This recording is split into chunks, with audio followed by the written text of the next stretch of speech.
राज्यामध्ये आजपासून पावसाळी मासेमारी बंद करण्यात आली। मासेमारी बंदी 31 जुलैपर्यंत लागू असेल। मत्स्य प्रजनन, सागरी जैवविविधतेच्या संरक्षणासाठी ही बंदी असणार आहे। नियमांचं उल्लंघन केल्यास कारवाई केली जाणार आहे। 1 जून ते 31 जुलै या कालावधीमध्ये समुद्रातल्या यांत्रिक मासेमारीवर कायदेशीर बंदी घालण्यात येते।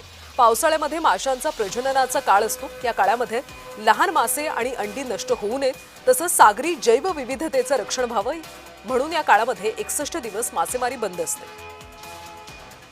आणि याचा आढावा घेतला आमचे प्रतिनिधी सुरेश कौलगेकरांनी। आजपासून म्हणजे 1 जून पासून कोकणात बघितलं तर मासेमारी ही बंद असते। 61 दिवस म्हणजेच 31 जुलैपर्यंत ही जी मासेमारी बंद असते।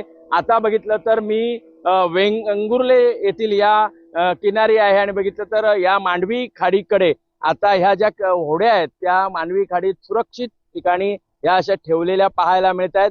मच्छीमार आता ह्या होड्या ठेवण्यासाठी ही मोठी लगबग ह्या किनारपट्टीवर पाहायला मिळते। मासेमारी हंगाम 61 दिवसासाठी बंद आहे।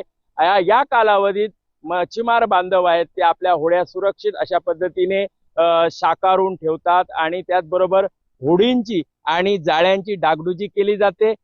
मात्र याच कालावधीत बघितलं तर 61 दिवसात पूर्णतः मासेमारी बंद असते।